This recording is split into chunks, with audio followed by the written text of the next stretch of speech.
A travel ban is a government order restricting entry from certain countries, often justified by national security or public health. The executive branch, especially presidents, holds the power to enact such bans, but these actions are frequently challenged in court. In 2017, President Trump signed an executive order targeting 7 majority Muslim countries, sparking chaos at airports and widespread protests. The ban was criticized as discriminatory, with many calling it a Muslim ban, though the administration insisted it was about security. Legal battles followed, leading to revised versions of the policy. Ultimately, in 2018, the Supreme Court upheld a modified version, affirming the president's authority to restrict entry for national security reasons. This decision set a precedent for broad executive power over immigration.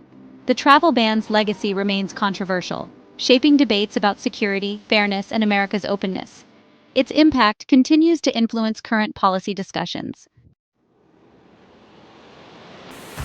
The idea of a renewed travel ban, Travel Ban 2.0, has resurfaced, with Trump vowing to reinstate and expand restrictions if re-elected.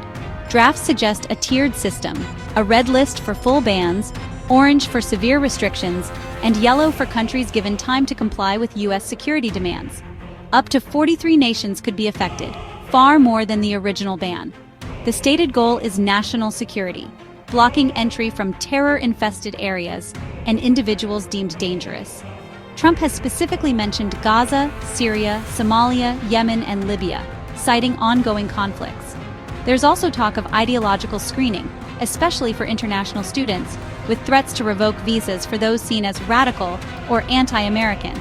These proposals raise new questions about free speech, academic freedom, and the scope of executive power. The debate is intensifying as policy details emerge.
Of the ban add to global anxiety.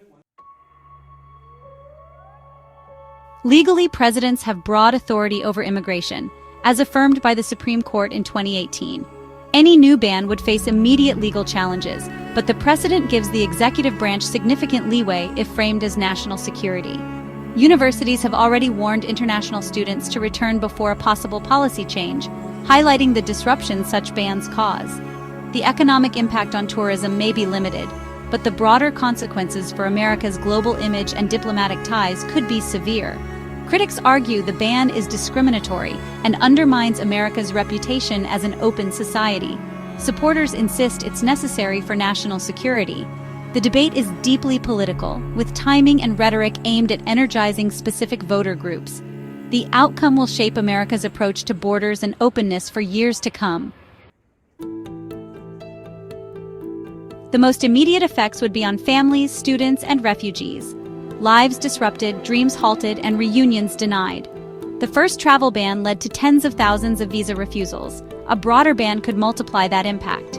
America's global standing could suffer, with perceptions of hostility and discrimination straining international cooperation.